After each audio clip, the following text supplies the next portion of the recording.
My name is Allison Walker, and at 34, I never imagined opening my door to find my estranged parents standing there after 10 years of silence. Despite our toxic history, I let them stay when they claimed my father was dying. That decision led to them assaulting me while my 7-year-old daughter Lily watched in horror. What they didn't realize was that I'd been documenting everything, waiting for the perfect moment to expose their true nature. Before I dive deeper into this story, let me know where you're watching from in the comments below, and don't forget to subscribe to hear more stories about reclaiming power from toxic relationships. Growing up in Mapleton, a picture-perfect town in rural Ohio, my childhood looked idyllic from the outside. Our white colonial house with blue shutters sat on a tree-lined street where neighbors waved as they drove past.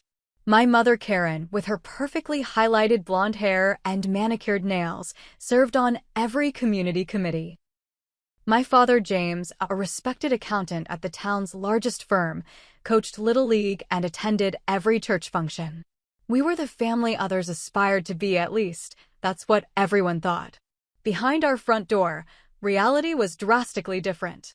My mother's obsession with appearances extended far beyond her own carefully curated image. From the age of 5, I remember her scrutinizing every aspect of my existence. My hair was never quite right, too frizzy, too flat, too childish. My clothes, despite being meticulously selected by her, somehow always disappointed once they were on my body. "Allison, you'd be so pretty if you just tried harder," became her daily mantra, whispered harshly as she yanked a brush through my hair before school. My father's presence brought a different kind of tension into our home. While my mother's abuse was constant and calculated, his emerged like sudden summer storms, unpredictable and violent. His drinking started after dinner, one whiskey becoming 3, becoming a half-empty bottle. Some nights he'd simply fall asleep in his recliner. Other nights, the smallest infraction, a glass left on the counter, homework spread across the dining table, would trigger explosive rage. "You're living in my house, under my roof," he would shout, face reddening as spittle flew from his mouth. "You think you're so smart, but you're nothing without us." Nothing. Physical punishment was rare but impactful, a grab of the arm that left fingerprint bruises, a shove against the wall when I talked back, a slap that was always followed by, "Look what you made me do." My mother never intervened. Instead, she'd silently clean up whatever had been broken, then lecture me about setting him off. In her world, his behavior was my responsibility, my failure. School became my sanctuary. I threw myself into academics, joining every club that would keep me away from home until evening. My teachers praised my intelligence and dedication, never suspecting it was survival rather than ambition driving me. By junior year, I had the highest GPA in my class, and college recruiters began reaching out. When Northwestern University offered me a full academic scholarship, I kept it secret for weeks, knowing my parents would try to prevent me from leaving. They had always made it clear that my role was to stay in Mapleton, marry someone suitable, and continue the family legacy of community perfection. I waited until the deposit deadline approached before telling them over dinner one night in April. "That's impossible," my mother said immediately, setting down her fork with practiced precision. "You can't possibly live alone. What would people think?" My father's reaction was more direct. "Absolutely not. We didn't raise you to abandon your family. Besides, who would pay for this? We certainly won't." "I have a full scholarship," I explained, heart pounding but voice steady. "Everything's covered. And I've already accepted." The silence that followed was deafening. Then came the explosion. "You ungrateful little bitch," my father hissed, slamming his fist on the table hard enough to make the dishes jump. "After everything we've done for you." My mother's approach was more strategic. "If you leave, don't expect to come back. You'll be on your own, completely. Is that what you want? To have no family?" Looking at them, my father's rage and my mother's cold manipulation, I realized for the first time that having no family might be better than having this one. "Yes," I said simply. "That's exactly what I want." 3 months later, I left for Chicago with 2 suitcases and a backpack. My parents didn't drive me to the bus station. They didn't call to say goodbye. My mother sent one text, "You've made your choice. Don't contact us again." For the next decade, I didn't. Northwestern University's sprawling campus felt like landing on another planet after the confines of Mapleton. The sheer number of people was overwhelming at first, thousands of students from everywhere, all pursuing their own dreams without the weight of small-town scrutiny. My dorm room, though tiny and shared with a stranger named Haley from California, represented more freedom than I'd ever known. I could pin posters to walls without criticism. I could leave books open on my desk overnight. I could wear sweatpants to breakfast without anyone commenting on my appearance. Freshman year passed in a blur of introductory classes, late-night study sessions, and gradual friendships. By sophomore year, I had found my footing, declaring a major in marketing and securing an internship at a small Chicago agency. It was at a campus coffee shop during finals week that I met Ryan Taylor. He was a senior architecture student, tall with perpetually tousled dark hair and an easy smile. He noticed me struggling with my marketing statistics textbook and offered help. He'd taken the same course 2 years earlier. What began as a study session evolved into a 6-hour conversation. By the time the cafe closed, I felt like I'd known him forever. Ryan was everything my family wasn't: warm, supportive, genuinely interested in my thoughts and feelings. Our relationship progressed quickly. By graduation, we were talking about marriage, and 6 months later, we stood before a judge at Chicago's City Hall, exchanging simple gold bands and promises. My career took off surprisingly fast. The agency where I'd interned hired me full-time, and my ability to work relentlessly, a skill honed through years of trying to earn my parents' impossible approval, led to quick promotions. Ryan joined a respected architectural firm, and together, we created the stable, loving home I'd always craved. When I discovered I was pregnant 3 years into our marriage, it felt like the ultimate confirmation that I'd successfully escaped my past. Ryan painted the nursery yellow, built a crib by hand, and talked to my growing belly every night. We named her Lily because I'd always loved how lilies grew tall and strong from even the muddiest water. The first few months after Lily's birth were everything I dreamed motherhood could be. Exhausting, yes, but filled with a love so powerful it sometimes brought me to tears. I took extended leave from work, treasuring every tiny milestone: first smile, first laugh, first time she grabbed my finger with her entire tiny hand. It was around Lily's 6-month mark that I began noticing subtle changes in Ryan. Small criticisms about the house not being clean enough despite my caring for an infant all day. Comments about my appearance, how other moms seemed to bounce back faster. Questions about every purchase I made, no matter how small. Do you really need another baby outfit? She'll outgrow it in a month. The house is a mess, Allison. What exactly do you do all day? Maybe you should try that diet your friend mentioned. The comments were so familiar they triggered childhood memories, but I dismissed them. Ryan was stressed about a major project. It would pass. Instead, it escalated. My postpartum depression, which I'd been quietly battling, became a weapon in his arsenal. "You're just not yourself anymore," he'd say, making my mental health struggle sound like a personal failure. When I suggested therapy, both for me individually and for us as a couple, he refused, saying, "There's nothing wrong with me. You're the one who changed."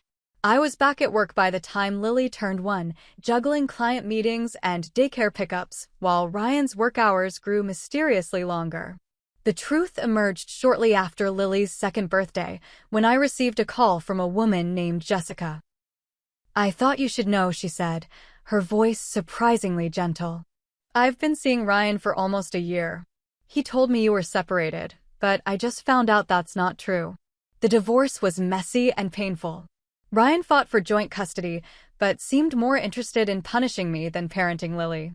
He routinely canceled his weekends with her, moved in with Jessica 3 weeks after our divorce was finalized, and often forgot to pay child support. Suddenly, at 31, I was a single mother with a demanding career, a heartbroken toddler, and financial strain I hadn't anticipated. The agency where I worked was understanding at first, but as client meetings were missed due to daycare emergencies and pediatrician appointments, their patience wore thin. 8 months after my divorce, I was called into my director's office and gently let go. "You're incredibly talented, Allison," my boss said sympathetically. "But we need someone who can give 100% right now." That night, after putting Lily to bed, I sat on my kitchen floor and sobbed, the first time I'd truly allowed myself to fall apart since leaving my parents' house. I'd tried so hard to build something different, something better, and it felt like everything was crumbling around me. The next morning, I woke up with Lily's small hand patting my cheek. "Mommy sad?" she asked, her little face serious and concerned. Looking at her, this perfect, innocent person who depended entirely on me, I found strength I didn't know I possessed. I couldn't fall apart. I wouldn't. Within 2 weeks, I had applied to dozens of positions, taken a temporary job at a local retail store to make ends meet, and started freelancing marketing projects at night after Lily was asleep. 3 months later, I accepted a position at a smaller firm with more flexible hours, though significantly less pay. The real turning point came when I decided to leave Chicago altogether. The city held too many memories, was too expensive for a single-income household, and offered no support system beyond paid childcare. After researching family-friendly cities with lower costs of living and strong job markets, I settled on Minneapolis. The move was terrifying but necessary. I found a modest 2-bedroom apartment in a good school district, transferred to my company's Minneapolis office, with a slight pay cut, and started over again. Ryan barely noticed, having moved to California with Jessica by then and reduced his contact with Lily to occasional video calls. It was in Minneapolis that I met Stephanie Miller, a kindergarten teacher who lived next door. She noticed me struggling to carry groceries while holding Lily's hand one afternoon and offered help without hesitation. That simple kindness evolved into the friendship I desperately needed. Stephanie became my emergency contact, my occasional babysitter, my confidant, and the adult conversation I craved after days filled with toddler talk. With Stephanie's encouragement, I also began therapy, finally unpacking the layers of trauma from my childhood and failed marriage. Dr. Bennett, with her calm demeanor and unwavering support, helped me recognize patterns I was determined not to repeat with Lily. "You didn't deserve what happened to you as a child," she told me during one particularly difficult session. "And you don't have to carry that weight forever." Slowly, session by session, I began rebuilding not just my life, but myself. By the time Lily started first grade, we had created a stable, loving home filled with the warmth and security I'd never experienced as a child. I had been promoted at work, made friends with other single mothers, and even started dating occasionally, though nothing serious. For the first time in my life, I felt truly at peace. Which is why, when my doorbell rang on that ordinary Tuesday evening in October, I had no premonition that my carefully constructed world was about to be tested in ways I couldn't imagine. The doorbell chimed as Lily and I were finishing dinner. Taco Tuesday was our weekly tradition, with Lily proudly helping to chop tomatoes with her child-safe knife while I browned the turkey meat. We were laughing about her day at school. Apparently, her friend Mason had brought his pet turtle for show and tell, and it had escaped briefly, causing classroom chaos. "I wonder who that is," I said, wiping my hands on a dish towel. We rarely had unannounced visitors, especially on weeknights. When I opened the door, the shock physically rocked me backward. 10 years had passed, but I would recognize them anywhere. My mother's hair was now completely silver instead of blonde, styled in the same perfect bob. My father looked significantly older, thinner, his once imposing frame somewhat diminished. They stood side by side on my porch, like ghosts from a past life I'd worked so hard to escape. "Allison," my mother said, her voice exactly as I remembered. "We've found you." For several seconds, I couldn't speak. My mind raced through possibilities. How had they found my address? Why now, after a decade of silence? Was this some kind of twisted dream? "Who is it, Mommy?" Lily appeared beside me, her small hand slipping into mine. My mother's eyes immediately fixed on her granddaughter, a strange smile spreading across her face. "You must be Lily," she said, her voice softening in a way it never had for me. "I'm your grandmother Karen, and this is your grandfather James."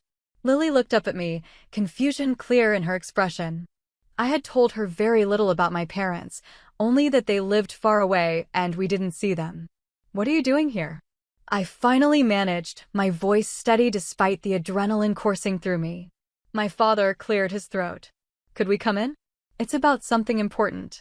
Every instinct screamed to close the door, to protect the safe haven I'd created from these people who had caused so much damage.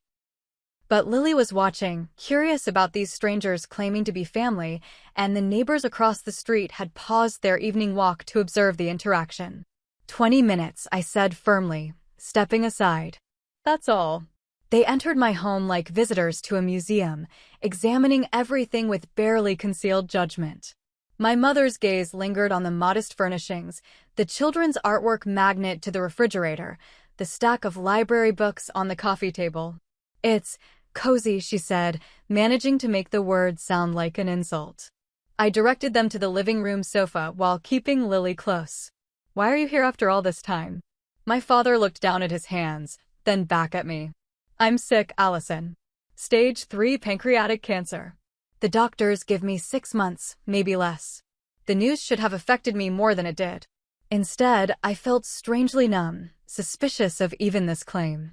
"I'm sorry to hear that," I said neutrally. "But why come to me now?" "Family should be together in times like these," my mother interjected. "We've had our differences, but blood is blood. We want to get to know our granddaughter before." She trailed off, glancing meaningfully at my father. "And where will you stay while you're in Minneapolis?" I asked, already dreading the answer. "We thought we could stay here," my mother replied, as if it were the most natural suggestion in the world. "Just for a week or two. Hotels are so impersonal, and your father tires easily now." The audacity was breathtaking. These people, who had emotionally tortured me throughout my childhood, who had cut me off completely for daring to pursue independence, now expected to move into my home based on a sudden terminal diagnosis. "Mommy, can they stay? Please." Lily tugged at my sleeve, her eyes wide with excitement at the prospect of grandparents. Something her friends at school all seemed to have, something she had asked about more frequently as she grew older. Looking at her hopeful expression, I made a decision I would later question endlessly. Perhaps it was the desire to show Lily that I wasn't like my parents, that I could offer compassion even to those who hadn't shown it to me. Perhaps it was morbid curiosity about what they really wanted. Or perhaps some small, broken part of me still longed for the parental approval I'd never received. 2 weeks, I said firmly. "You can stay in the guest room. But there are rules in this house, and I expect them to be respected." My mother's smile didn't reach her eyes. "Of course, dear. We wouldn't dream of imposing." That night, after getting my parents settled in the spare room and putting Lily to bed, she was too excited to fall asleep easily. Full of questions about her new grandparents, I locked myself in the bathroom and tried to steady my breathing. My hands shook as I texted Stephanie next door. My estranged parents showed up out of nowhere. "They're staying for 2 weeks. My father claims to be dying. I might need emergency wine and sanity checks." Her response was immediate. "OMG. Door is open anytime. Just say the word and I'll create a diversion so you can escape." I smiled weakly at her message, then stared at my reflection in the mirror. The woman looking back had overcome so much: childhood abuse, divorce, single parenthood, rebuilding a life from scratch. I couldn't let 2 weeks with my parents undo all that progress. "You're not that scared little girl anymore," I whispered to myself. "You set the rules now." Still, as I finally crawled into bed, sleep eluded me. I kept remembering my mother's calculating gaze as she looked at Lily, my father's too convenient illness, the way they had tracked me down after all these years. Something felt wrong. I just couldn't put my finger on exactly what it was. The first morning with my parents in the house, I woke to the smell of bacon and the sound of Lily's delighted laughter. For a disorienting moment, I thought I'd dreamed their arrival. Then reality crashed back as I entered the kitchen to find my mother at the stove, spatula in hand, while Lily sat at the counter watching her flip pancakes. "There she is," my mother said brightly. "We thought we'd let you sleep in. Lily's been telling us all about her school." My father sat at the dining table, newspaper spread before him as if he'd lived here for years. He nodded in acknowledgement, but didn't speak. You didn't need to do this, I said, immediately hating how defensive I sounded. I have a morning routine with Lily. Nonsense, my mother replied. It's the least we can do while we're staying here.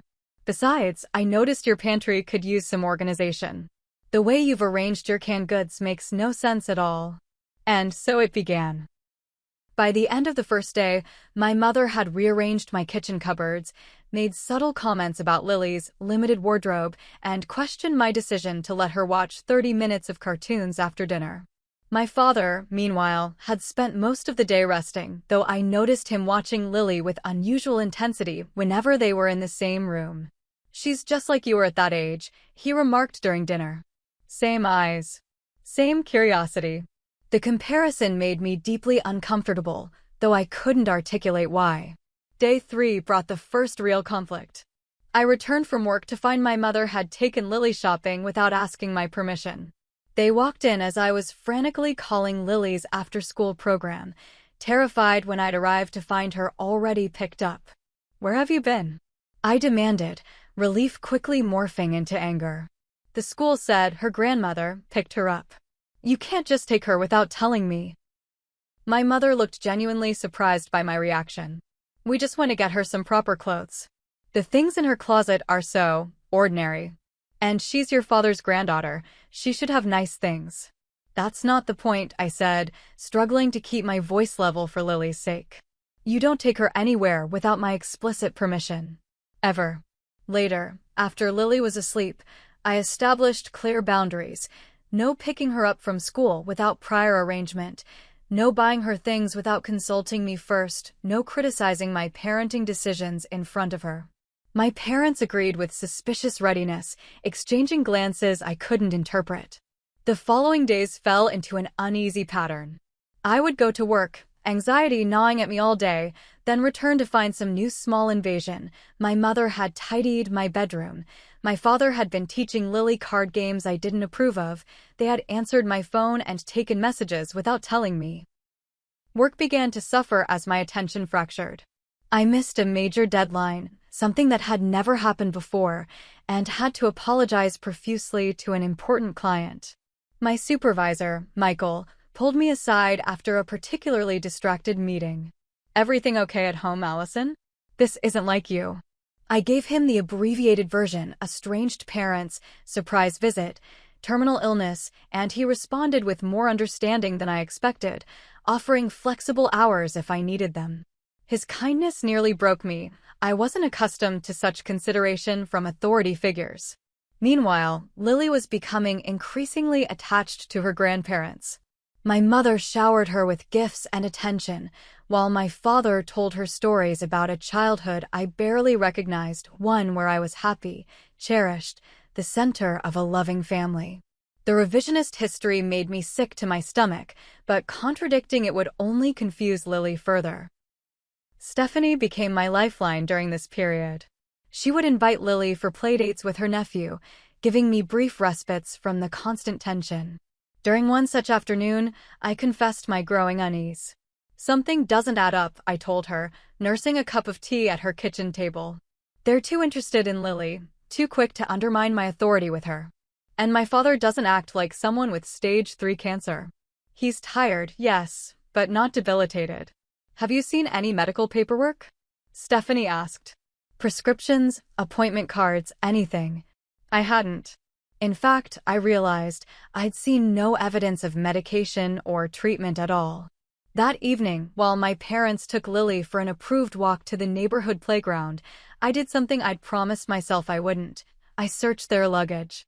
The invasion of privacy felt justified given the circumstances, but my hands still trembled as I carefully sifted through their belongings. In my mother's suitcase, beneath neatly folded sweaters, I found a folder of legal documents. My blood ran cold as I scanned the contents, printouts about grandparents' rights in Minnesota, highlighted passages about custody claims, notes about my fitness as a mother. Most disturbingly, I found a draft petition for emergency temporary custody, citing my mental instability and unsafe home environment as justifications. Hands shaking, I photographed everything before returning it exactly as I'd found it, then retreated to my bedroom to think. They weren't here for reconciliation. They weren't even primarily here for my dying father to connect with his granddaughter. They were building a case to take Lily from me. That night, I called Michael, who had practiced family law before switching to corporate work. He agreed to meet me for coffee the next morning before work. After explaining the situation in detail, I showed him the photos of the documents.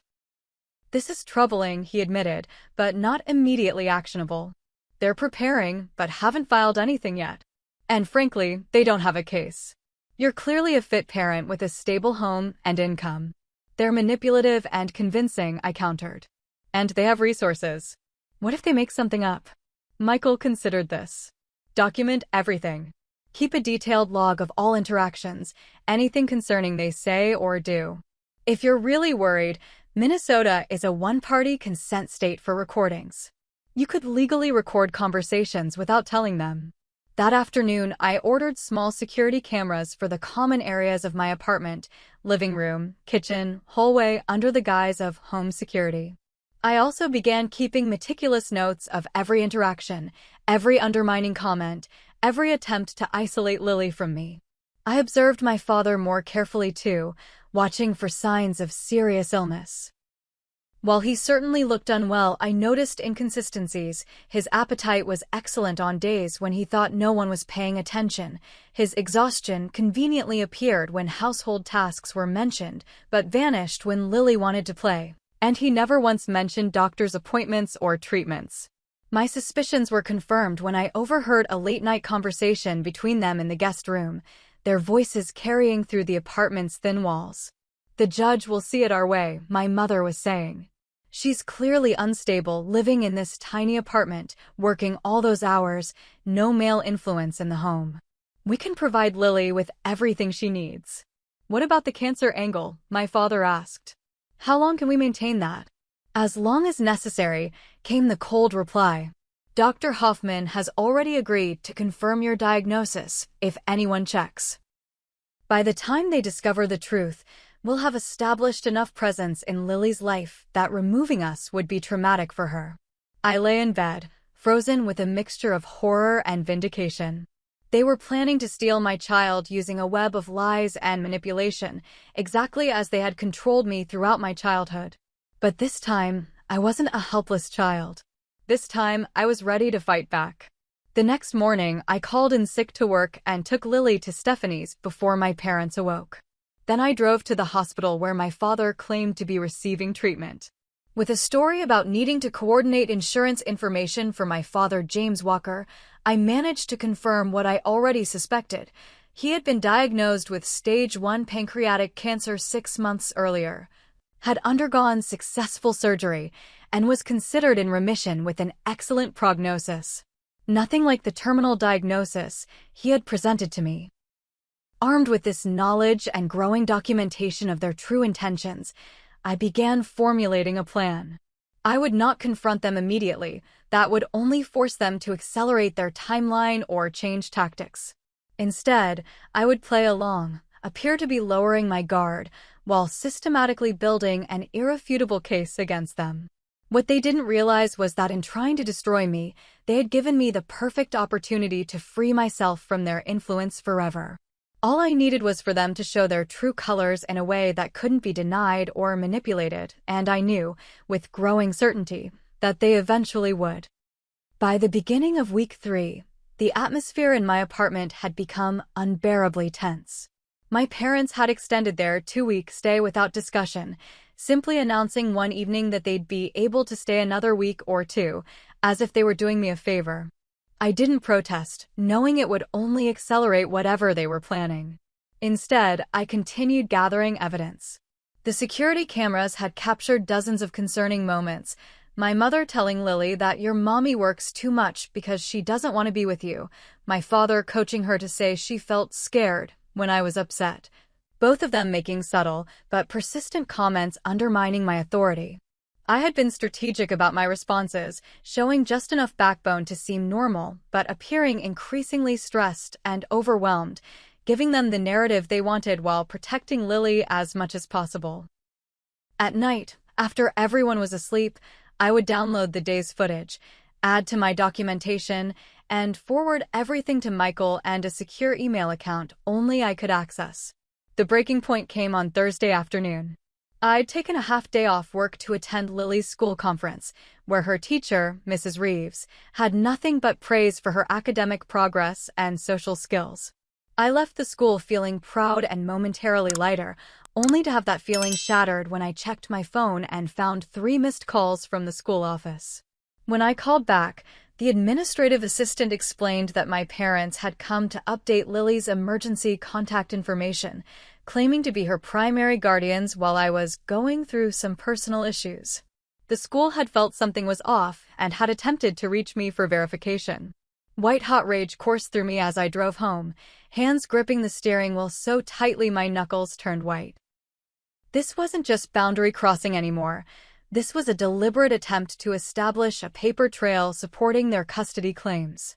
I forced myself to calm down before entering the apartment, knowing I needed to handle this confrontation carefully. When I opened the door, my parents were sitting at the dining table with Lily between them, helping her with homework as if nothing was amiss. "Lily, sweetheart," I said, keeping my voice gentle, "could you go play in your room for a little while? I need to talk to Grandma and Grandpa about grown-up things." She looked between us, sensing tension despite my effort to hide it, but nodded and gathered her papers. Once her bedroom door closed, I turned to my parents, all pretense of politeness gone. "You went to Lily's school and tried to list yourselves as her primary guardians," I stated flatly. "You told them I was going through issues. You did this behind my back, without my knowledge or consent." My mother's face remained perfectly composed. "You're overreacting, Allison. We were simply making sure Lily had proper emergency contacts in case something happened to you. Given your history of instability, it seemed prudent." "What instability?" I demanded. "I've built a stable home and career. I'm an excellent mother." "Excellent mothers don't subject their children to poverty and isolation," my father interjected, his voice taking on the familiar contemptuous tone of my childhood. "Look at this place, barely 2 bedrooms, in a neighborhood that's clearly declining. No father figure, no proper family structure." "Lily has everything she needs," I countered, struggling to keep my voice level. "Love, stability, safety." "Safety." My mother laughed coldly. "We've seen how you lose your temper with her. The way you rush her constantly, never giving her time to just be a child. Not to mention your obvious anxiety issues." I realized with crystal clarity what they were doing, creating a fictional narrative of my parenting that would support their custody claim, gaslighting me just as they had throughout my childhood. The familiar tactics nearly made me doubt myself for a moment, before my hard-won confidence reasserted itself. "I want you both to leave," I said firmly. "Today. Now. I was wrong to let you into our lives." My father stood abruptly, his previously frail demeanor completely vanished. "We're not going anywhere. Not without our granddaughter." "She is my daughter," I said, standing my ground. "You have no rights to her." "We'll see about that," my mother replied with chilling confidence. "The courts tend to favor providing children with proper family environments. A single mother with your background, abandoned by your husband, history of depression, questionable lifestyle choices, you really think a judge will side with you over us?" "My background? You mean the childhood of abuse you put me through? The trauma I've spent years in therapy processing?" "Abuse?" My father's voice rose dangerously. "We gave you everything. Education, opportunities, discipline when you needed it. And this is how you repay us?" "With vicious lies." He took a step toward me, fists clenched at his sides. I stood my ground, though my heart hammered in my chest. "They're not lies," I said quietly. "You know exactly what you did to me." What happened next occurred so quickly I barely had time to react. My father lunged forward, his hand closing around my throat, shoving me backward against the wall. The back of my head hit the plaster with a sickening thud as he leaned in, his face contorted with rage. "You ungrateful little bitch," he snarled, spittle flying from his mouth. "You were never worth the trouble." I clawed at his hand, struggling to breathe, as my mother watched impassively from a few feet away. Just as black spots began dancing at the edges of my vision, a small voice cut through the chaos. "Stop hurting my mommy." Lily stood in the hallway, her face pale with terror, eyes wide as she witnessed her grandfather's hand around my throat, her grandmother doing nothing to intervene. My father released me immediately, stumbling backward as if burned. I slid down the wall, gasping for air, my only thought to reach Lily and shield her from what was happening. "Sweetheart," my mother said, her voice instantly transforming into sugary sweetness as she moved toward Lily. "It's not what it looks like. Grandpa and Mommy were just having a disagreement. Sometimes grown-ups get too excited when they talk." Lily backed away from her, tears streaming down her face. "You're hurting my mom. You're bad people." I managed to get to my feet, throat burning, and move to Lily, pulling her against me protectively. "It's okay, baby," I whispered, though nothing about this situation was remotely okay. "See what you've done," my mother hissed at me. "You've turned her against us with your poisonous attitude." "Get out," I repeated, my voice raspy but firm. "Get out now, or I'm calling the police." "And tell them what?" My father sneered, though I noticed he kept his distance now. "Your word against ours. Who do you think they'll believe? The respected grandparents concerned about their granddaughter, or the unstable single mother making wild accusations?" Despite the throbbing pain in my head and throat, I felt strangely calm. "I don't need them to take my word for it," I said, gesturing toward the discreet camera mounted in the corner of the living room ceiling. "Everything that just happened is recorded, including you assaulting me while my mother watched." The blood drained from both their faces as they registered the implication. For the first time in my life, I saw something I'd never witnessed in either of them: fear. "You're bluffing," my father said, but his voice lacked conviction. "Try me," I challenged. "Now get your things and get out of my home. You have 30 minutes before I call the police and show them exactly what kind of people you really are." They retreated to the guest room, whispering furiously to each other. I took Lily to her room, doing my best to comfort her while keeping one eye on the security app on my phone, watching their movements. "Are you okay, Mommy?" she asked, her small hand touching the red marks forming on my neck. "I'm going to be fine," I assured her, fighting back tears. Sometimes people we think should love us don't know how to do it properly. But that doesn't mean we did anything wrong. After putting Lily to bed with extra stories and reassurances, I returned to the living room just as my parents emerged with their hastily packed luggage. "This isn't over," my mother warned as they headed for the door. "You've always been dramatic, making mountains out of molehills. No one will believe that recording shows anything but a family disagreement." "Then you have nothing to worry about," I replied calmly. "I'm sure the judge will see it exactly as you do."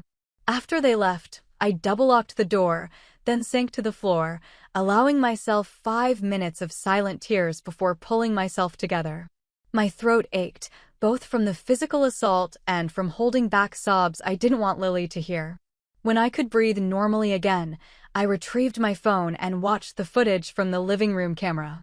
Every moment was there in high definition: my calm request for them to leave, my father's violent reaction, my mother's complete failure to intervene, their attempts to gaslight both me and Lily afterward. I forwarded the footage to Michael with a simple message: "It happened." They showed their true colors. "What's our next step?" Then I sent a text to Stephanie: "They're gone. Plan B starts tomorrow." What my parents didn't understand, what they had never understood, was that the frightened, compliant daughter they remembered no longer existed. In her place stood a woman who had survived their abuse, rebuilt her life from nothing, and would do absolutely anything to protect her child. They had taught me many lessons growing up, most of them painful. But perhaps the most valuable was one they never intended: how to recognize manipulation, how to document abuse, and how to patiently wait for the perfect moment to expose it. That night, as I checked on sleeping Lily one last time, I made her a silent promise. The cycle of abuse that had defined my childhood would end with me. My parents would never hurt either of us again. The morning after the assault, I woke before dawn, my throat bruised and sore, but my mind crystal clear. For years, I'd feared a confrontation with my parents, imagining I would crumble back into the frightened child I once was. Instead, their attack had crystallized something in me, a cold, precise determination that left no room for doubt or hesitation. I moved quietly through my morning routine, applying concealer to the bruises on my neck before Lily woke up. When she emerged from her bedroom, sleepy-eyed and concerned, I greeted her with a reassuring smile.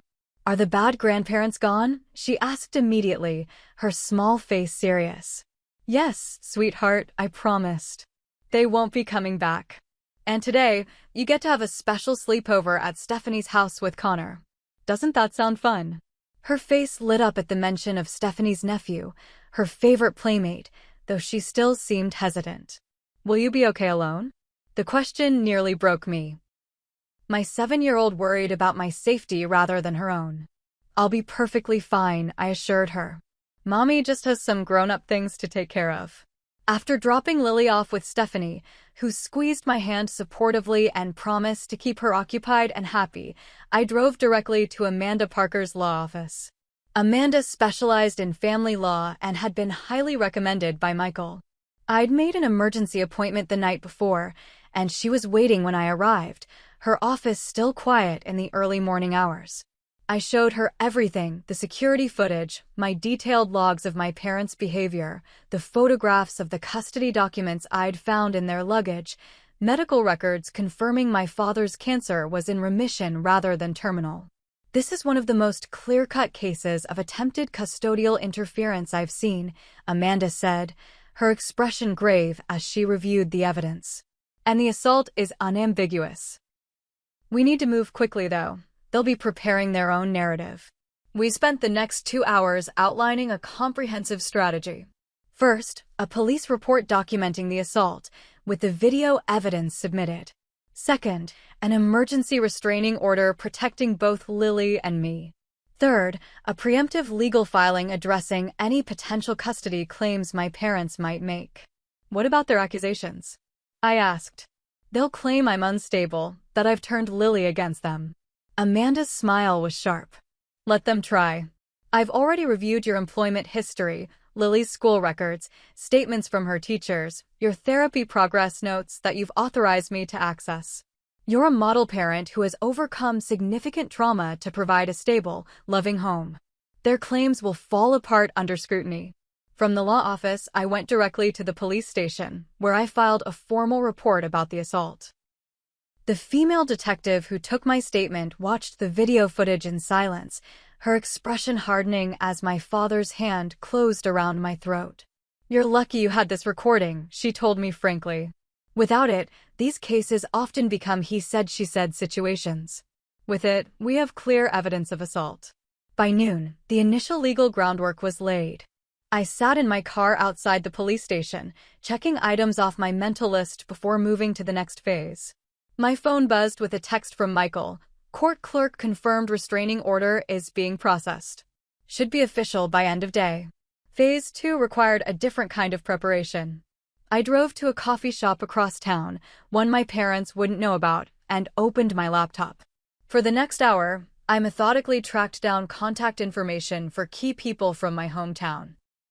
My parents' pastor at First Presbyterian, the head of the hospital auxiliary board my mother had chaired, my father's business partners. I had avoided all connection to Mapleton for a decade, but social media made it surprisingly easy to identify who still held influence in my parents' circles. I crafted careful messages to each person, not mentioning the assault directly but expressing concern about my parents, increasingly erratic behavior, and concerning health situations. I suggested that my father's cancer diagnosis might be affecting his mental state and that friends might want to check on them both. The seeds of doubt planted, I moved on to phase 3. Using a secure email address created solely for this purpose, I sent select clips of the security footage, nothing showing Lily, but clear evidence of the assault, to 3 people: my father's medical partner at the accounting firm, the church elder who had known my parents for 30 years, and my mother's closest friend. The accompanying message was simple: "I'm sharing this privately out of concern for my parents' well-being. This behavior is completely out of character and suggests serious psychological issues that may require intervention. I fear publicizing this would damage their standing in the community irreparably, but as people who care about them, you deserve to know."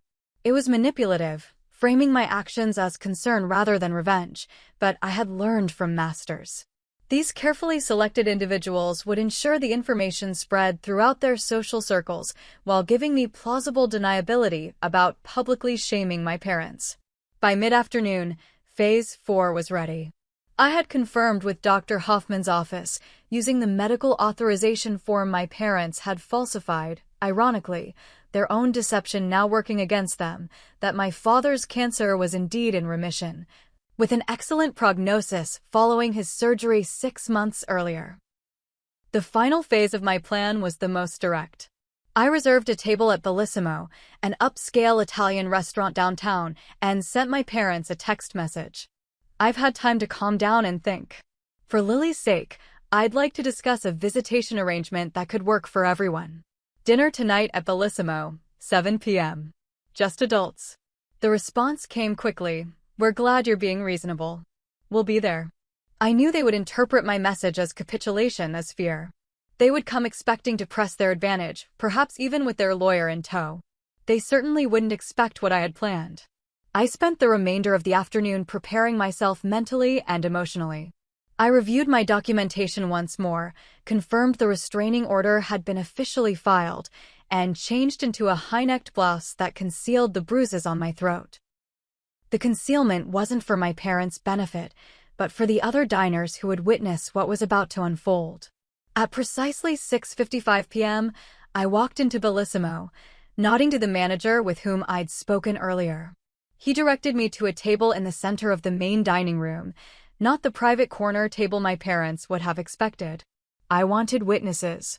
They arrived at 7:05, my mother in an expensive navy dress, my father looking remarkably healthy for someone who had claimed to be dying just weeks earlier. Their expressions shifted from smug confidence to confusion when they saw the table placement, but they sat down across from me nonetheless. "Thank you for meeting us," my mother began, her voice carrying that familiar, condescending tone. "We're glad you've decided to be reasonable about."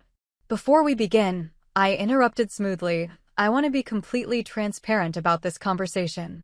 I placed my phone on the table, screen showing that it was recording. I'll be documenting everything we discuss here. My father's face darkened. "That's not necessary. We're family."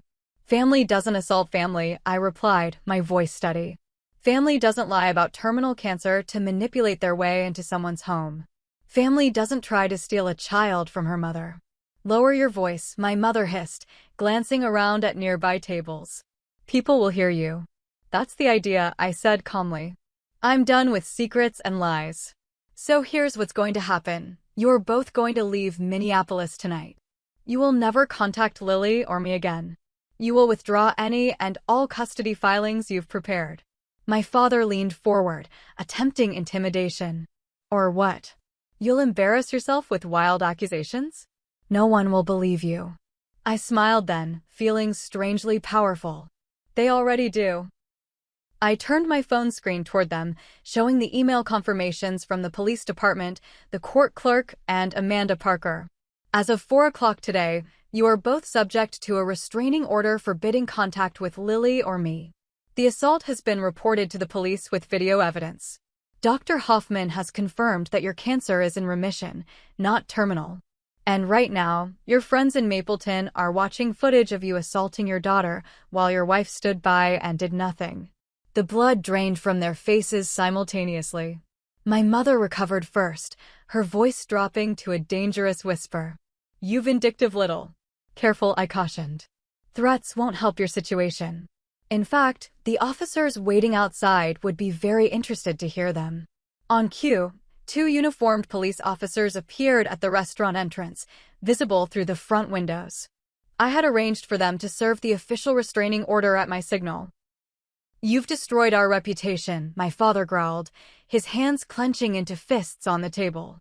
"No," I corrected him. "You did that yourselves. I simply exposed the truth you've hidden for decades." I stood up, gathering my purse and phone. "The officers will now serve you with the restraining order. You have 24 hours to leave Minneapolis or face arrest for violation. Any attempt to contact Lily's school will result in immediate legal action.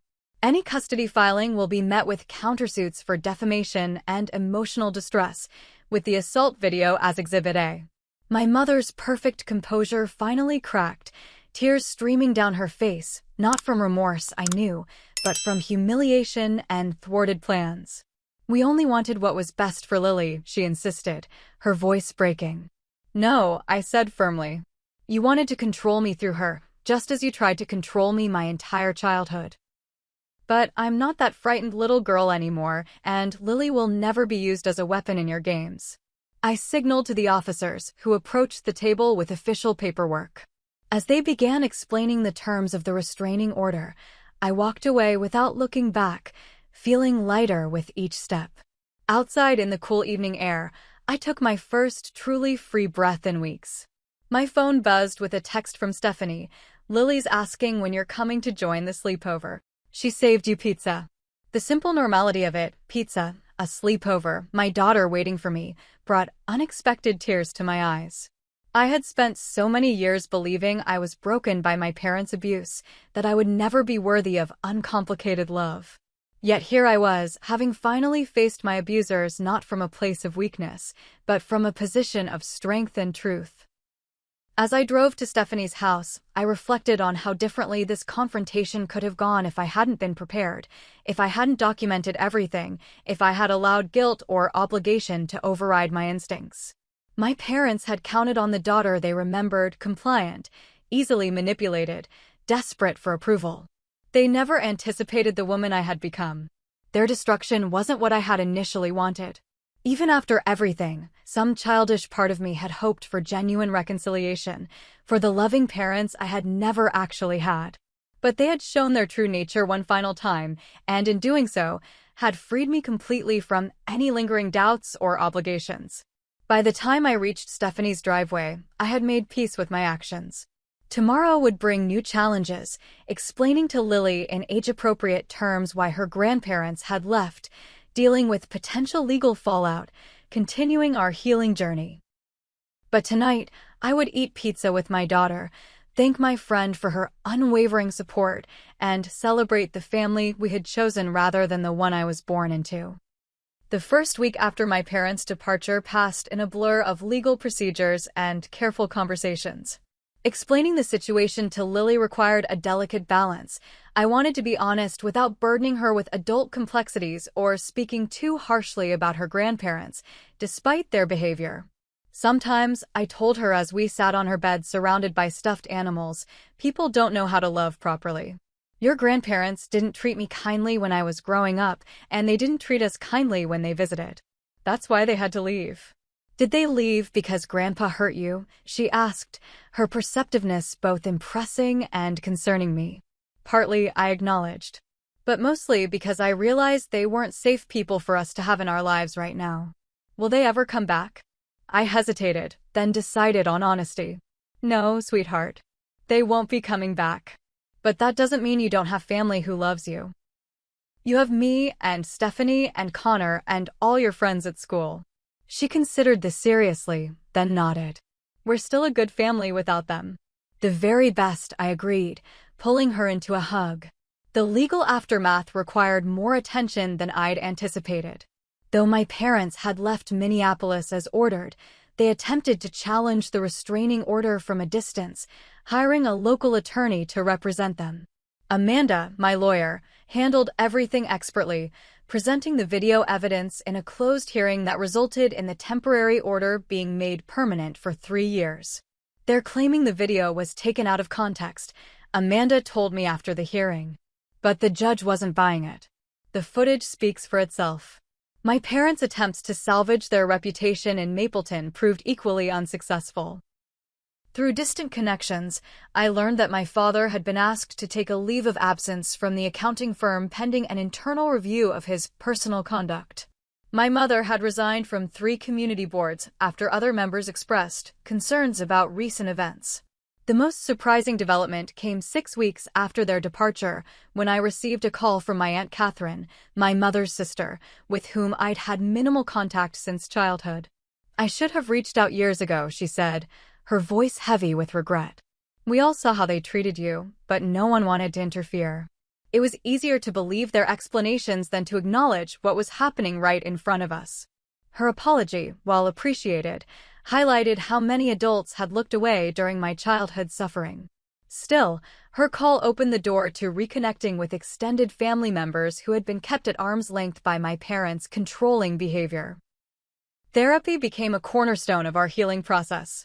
Dr. Bennett, who had helped me process my childhood trauma years earlier, now worked with both Lily and me, separately and occasionally together, to address the impact of my parents' brief but damaging presence in our lives. "You showed remarkable strength," Dr. Bennett told me during one session. "Most abuse survivors struggle to confront their abusers so directly." I wasn't doing it for me, I admitted. If it had just been about my own healing, I might have simply cut contact again. But when they targeted Lily, something shifted.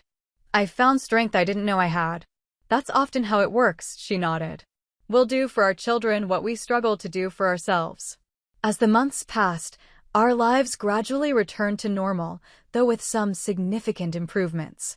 The promotion I'd been working toward came through, bringing both increased responsibility and a welcome salary boost. Stephanie and I grew even closer, our friendship deepening into a chosen family bond that provided the support network I'd never had growing up. When Lily's 8th birthday approached in February, I decided it was time for a fresh start. The apartment, though filled with happy memories, also held echoes of those terrible weeks with my parents. Using my promotion bonus and some carefully saved funds, I made a down payment on a small house in a nearby neighborhood, still within Lily's school district, but offering more space, a backyard, and most importantly, a security system that gave me peace of mind. Moving day arrived with unexpected emotional impact. As Stephanie, Michael, and other friends helped carry furniture and boxes, I found myself occasionally pausing, overwhelmed by the contrast between my childhood home, where love was conditional and safety never guaranteed, and this new space I was creating, built on genuine care and mutual respect. "You okay?" Stephanie asked, finding me alone in the empty kitchen, staring out the window at Lily playing in the backyard. "More than okay," I replied honestly. "I was just thinking about how different this is from how I grew up. My parents' house was always perfect, but never felt safe. This place isn't perfect, but it's ours, and it's safe." "You built that," she reminded me, squeezing my shoulder. "Not despite your past, but because of it. You knew exactly what you didn't want to recreate." Nearly a year after my parents' visit, a letter arrived with a Mapleton postmark. I recognized my father's handwriting immediately and sat with the unopened envelope for several days, uncertain whether reading it served any purpose in our healing journey. When I finally opened it, the contents were both expected and surprising. My father acknowledged the assault, though he characterized it as losing control momentarily after extreme provocation. He mentioned receiving therapy, claimed to recognize patterns of behavior that needed changing, and asked for forgiveness, not reconciliation, just forgiveness.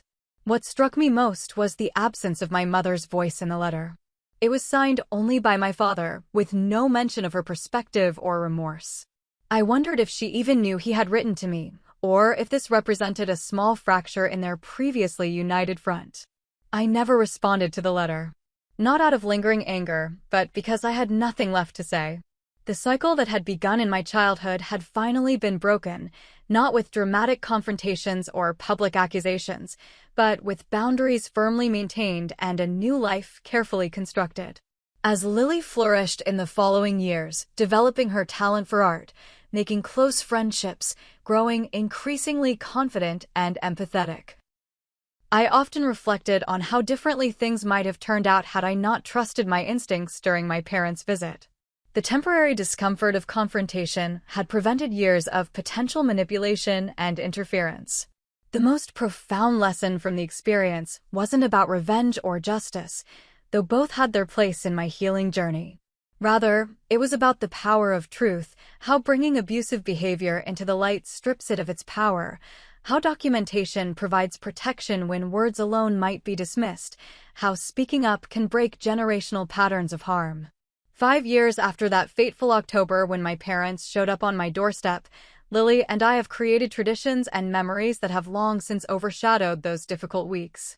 Our home is filled with laughter, honest conversations, and the kind of unconditional love I once believed myself incapable of giving or receiving. I sometimes wonder if my parents ever truly understood what they lost through their actions, not just access to their granddaughter, but the opportunity to experience genuine connection based on mutual respect rather than control. I hope, for their sake, that they found some measure of insight and peace. But my own healing no longer depends on their growth or understanding. For those of you watching who might recognize elements of your own story in mine, please know that breaking the cycle is possible. Document everything. Trust your instincts. Seek support from professionals and true friends. Protect your boundaries fiercely. The path isn't easy, but the freedom waiting on the other side is worth every difficult step.